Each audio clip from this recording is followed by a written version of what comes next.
So today I'm just gonna give you guys a little video, like a review of the show Monster. I just finished watching it a couple days ago, so I'm gonna give you guys a little review of Monster. The show follows a young Japanese doctor. His name is Kenzo Tenma. So the show, it's mostly depicted in Germany, Czechoslovakia, Bohemia, and Moravia. It's next to Czechoslovakia, and yeah, that's about it. But it's also mostly the storyline is based in like post, I believe it's post-Soviet state, so it's post 1991 after the Berlin Wall fell. It's kind of like the experiment. The show is depicted in that era, but there's storylines and character development and different things to kind of contend with. It is quite a complex storyline. It is quite complex, but I think it's something you can definitely manage. Um, I'll tell you guys about the characters now. There's multiple side characters. There's protagonists, and each episode it's like building up characters and storylines to kind of get you invested in the show. So it's a very slow paced anime. It's not like that. It's a lot of people talk about how it's similar to Death Note. It is in some ways because it's like a thriller mystery type show where people are trying to look for clues to solve investigations, to solve like mysteries and people dying and stuff like that. There's serial killers that the main character, the protagonist, the villain, Johan, he manipulates them to kill key people so that he can pull off a perfect suicide. I'm oversimplifying the show now, but the perfect suicide is like when no one else is alive except for him, and he kills himself last. The first episode, the doctor Kenzo, you start to realize that he's a very empathetic person, and he's a person that believes all lives are equal, regardless of social status, regardless of power and politics. But he starts to go through a moral dilemma throughout the show. He's questioning his actions throughout the show and trying to like justify to himself and say that he was right to save Johan, because in the first episode, Johan, the main villain of the show, he's basically transported to the hospital with a gunshot wound to his head, and Tenma saves him instead of saving the more influential person that the doctors or the director asked him to save personally because he's the best neurosurgeon in the show. So far, he's a neurosurgeon. He operates on people's brains. He's a specialist or a neurosurgeon, but he's also a very good doctor, very good surgeon, immaculate reputation. He's marrying the daughter of the director. He's got a perfect life, a beautiful wife, perfect career. Everything's going perfect. But after he saves Johan, the villain, I'm not gonna spoil everything here because I want you guys to enjoy the show. Um, but yeah, after he saves Johan, it's like he's going through a crisis here because every episode, as he goes deeper and deeper into investigating Johan and trying to, yeah, I've missed a crucial element out. Hold on, I forget. Because after a couple episodes, the people that work in, yeah, actually they want to watch the show, so I don't want to like spoil it. But he becomes the prime suspect in a murder that Johan orchestrated those murders perfectly, leaving no clues behind, using different serial killers, different people to commit certain murders. He's even committing them, and then he's got perfect alibis set up for different positions. He's even cross-dressing as his twin, so that he can pin the murders on someone else using a fake name. It's very intriguing, man, because everything that he does throughout the show and throughout the series, it progresses gradually. It's like, he kills this person, and you're like, hey, Johan, he's killing this guy. Why did he kill him? Like, sometimes it seems like mindless barbarism, but it's actually different pieces to a puzzle. There's reasons for him killing each person along the way as you watch the show. There's different clues also that you have to like kind of look at when you watch the show. Yeah, there's a lot of things that happened. There's the former secret police of the Czechoslovakia that are, and then there's the Bonaparte guy who was reading all of those short stories in the library in 501 Kinderheim, the Red Rose Mansion. It's a lot of details I'm leaving out, but as you watch the show, I think a lot of people can't really get into it because it's very slow paced. That was also the case with me because when I first watched the show, I was kind of like I was kind of like bored a little bit because there's not much action in the early episodes. There is some like there are some murders and stuff that happens. For example, Johan kills Blue Sophie, which is a prostitute that has the alias Margot Langer.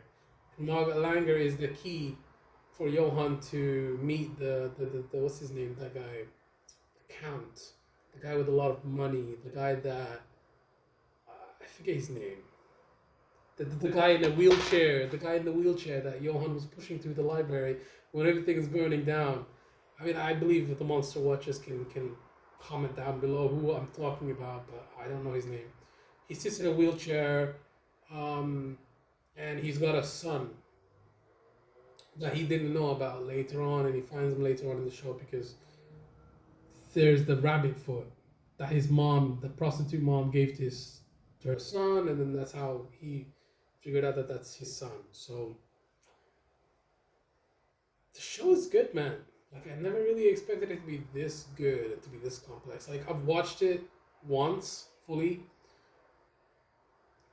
but now I kind of feel like I need to watch it again because I need to kind of put all the dots together. Like Ava Heinemann, like how does she fit into the puzzle? Like why? Like for example, I got a lot of questions for myself. Like Grimmer. So he was a spy. He was raised as a spy. He learned a lot of languages growing up.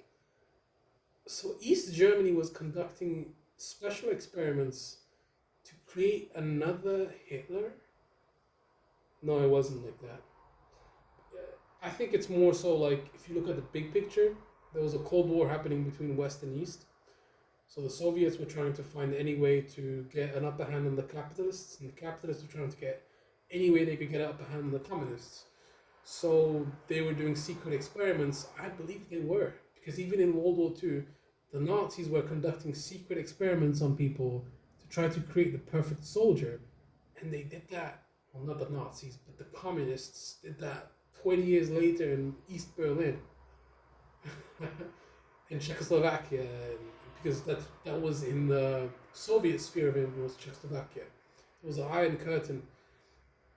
Kind of like, no, this is relevant to the show because it depicts Soviet era states and political maneuvering and just kind of interesting shit, man. I found it really interesting, the show.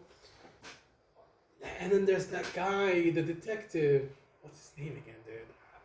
I'm missing a lot of names, but and also the issue of names is something that I kind of had a little bit of a dilemma with because throughout the show, Wolfgang, like Grimmer, for example, his real name is not Grimmer, right?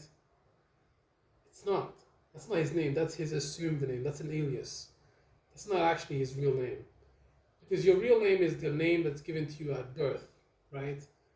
And the show kind of shows throughout like it depicts throughout the show that because you're given a name, it means that someone cared about you enough to give you a place in the world. So it's like if you don't have a name, then you're nobody. Like essentially, that's what it's talking about. Man, like my analysis of Monster, it's like I guess after Tenma saved Johan, Shit, I'm spoiling it, aren't I? It's fine. I'll spoil it a little bit. I'll put like a little warning in the title. But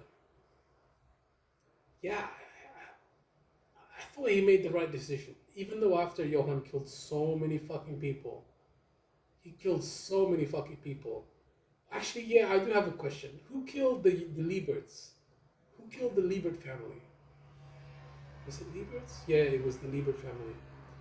Apparently, it was Franz Bonaparte. I'm not really sure about that though. Was it really Franz Bonaparte, or was it his henchman, or was it like, yeah? And the show kind of shows that throughout the show, each person has their own monster. Like we're all monsters in some way, shape, or form. Like essentially, that's what it's saying. Nobody's perfect. Everybody's got demons, inner demons that they have to conquer and live with. It's a good show, man. It's like a masterpiece on human psychology as well. Yeah, man. Yeah, man. Like it shows people getting dumped, like getting like attached emotionally, feelings, character development, cliffhangers. What else has it got? Moral dilemmas.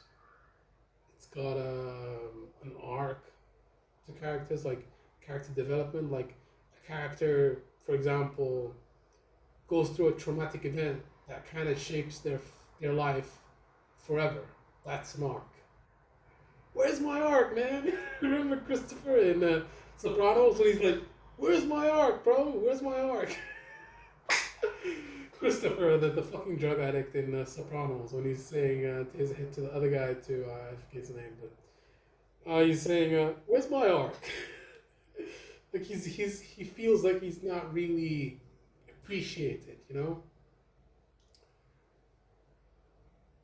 But yeah, Tenma kind of goes through an arc, bro. That's kind of what I'm talking about. Tenma goes through an arc. The arc is him saving Johan. That's the event that kind of changes his life forever. Because after that, he becomes a murder suspect. He's on the run. He's trying to evade the cops at every point. He's also trying to gain information on Johan. He's trying to stop the murders that Johan's committing. He's trying to save as many people as he can. He's trying to stop as many people from dying as possible. That's what happens throughout the show. He's trying to stop Johan from killing more people. That's the main motivation for Tenma, because he is a doctor. He is a guy that saves lives primarily. That's his job. That's what he believes in, saving people's lives no matter what they are or what they believe in, because all lives are equal to Tenma. That's the point he's trying to prove, and he stays by that principle throughout the show. He never kills anybody. He shot that guy, Bruno. I believe no, it's not. It's not Bruno. It's a Spanish name. Frank. He's a henchman for Johan, like the guy that seduces Eva Heinemann, who was the former fiance of Tenma. But I mean, I don't want to spoil anymore, bro. It's just I'm kind of spoiling it, but this is kind of my little public service announcement to people. You should watch Monsters. Fucking good show, man.